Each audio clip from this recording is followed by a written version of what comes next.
Being a black female born in the South back in the 1950s to a single unwed teenage mother wouldn't be the start of what someone might consider someone who would end up being a great leader. But when you talk about Oprah Winfrey, she's kind of broken all the stereotypes, norms, and just kind of everything around kind of what a black woman coming out of the South was supposed to be or could achieve. Oprah Winfrey, has achieved some incredible things from, becoming a multi-billionaire to being one of the first black TV talk show hosts.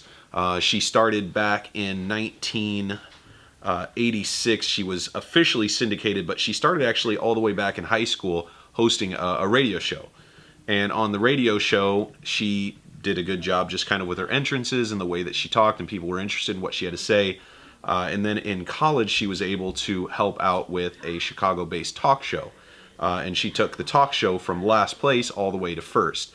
So this woman, when she started, she shouldn't have been on TV. There weren't a lot of black women. Really, there weren't a lot of strong women on TV, let alone black women on TV in the 80s. So for her to start where she started, to make decisions, to believe in herself, to decide to, she was offered a lot of money to sign a contract to stay with the television station that she was with. She instead said, you know what, I want to own this show. I want to do it the way I want to do it. And that's how the Oprah Winfrey Show even kind of started in the first place. So the reason I chose this person, I wear the shirt that says I'm a feminist. It seems like a joke. It's not. I've got a wife who is awesome. She's on an amazing trajectory with her career.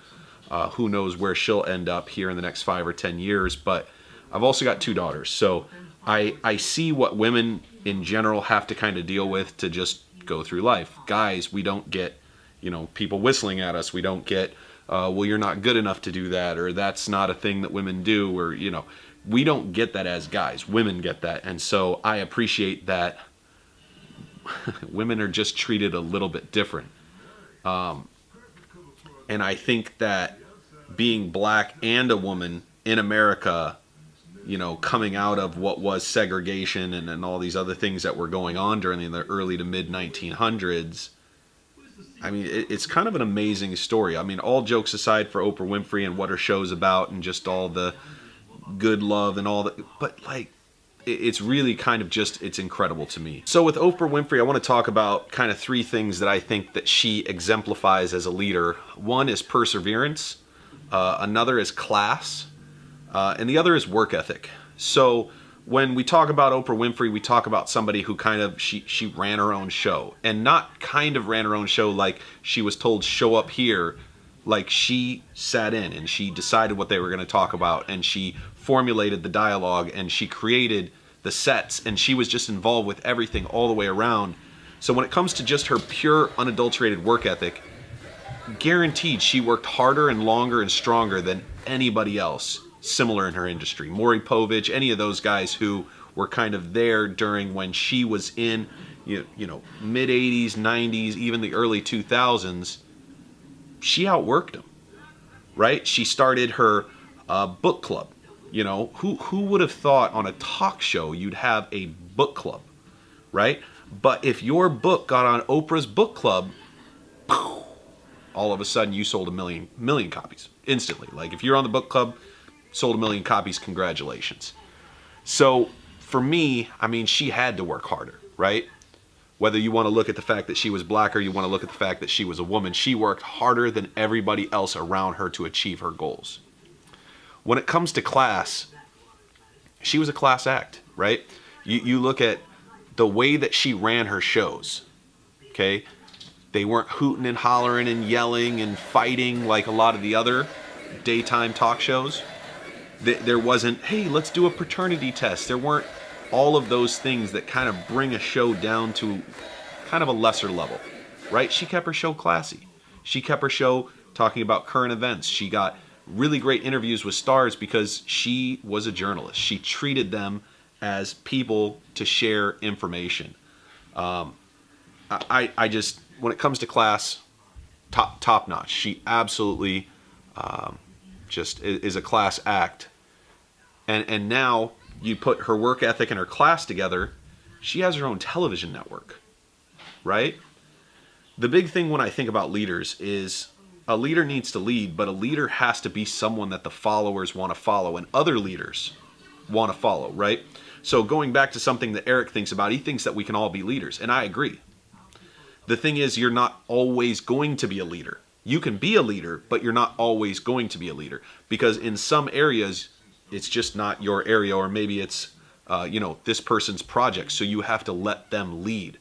And I think that you got to have class. You got to be someone that leaders, followers, other people, they look up to. They go, yeah, I would want to do business with this person. I would want to be around that person. And I think Oprah definitely brings that to the table in spades. So when you talk about perseverance, it's hard to not notice that a lot of your predominant leaders, they go through something. I think we all go through something to a level.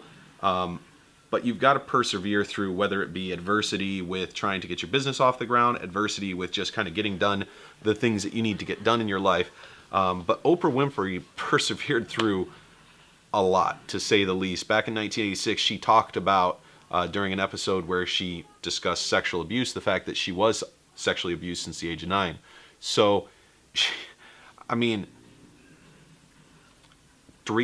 four different guys were sexually abusing her.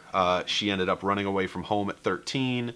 She ended up moving in with a family friend at 14, where she moved from the south up to Tennessee, which is still kind of south, but a little bit further to the north. And then she ended up kind of in the Chicago area after going to Tennessee State University, where she was able to achieve a full scholarship so that she could actually go to college. So when you think about just being a black woman born in, the South in the 50s, you wouldn't go, you know what, she's going to be an amazing leader. She's going to run her own television network, her own magazine. She's going to have, a book club that's going to sell 1 million copies if your book ends up on this book club.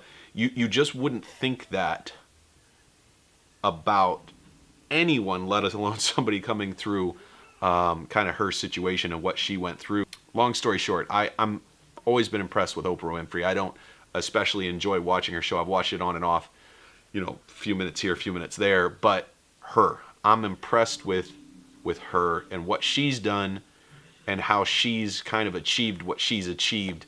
The money's great, but it's just the influence that she has, right? If she says a book is great, boom, 1 million copies. If she's in a movie, she's batting really, really well at the movies that she's been in. She's not really, she never went to acting school. She never did any of those things. It just kind of, it's something that came, and maybe it's because of what she lived through. But the point is, I definitely choose her as not only a leader, a woman leader, but just kind of an amazing and inspirational person.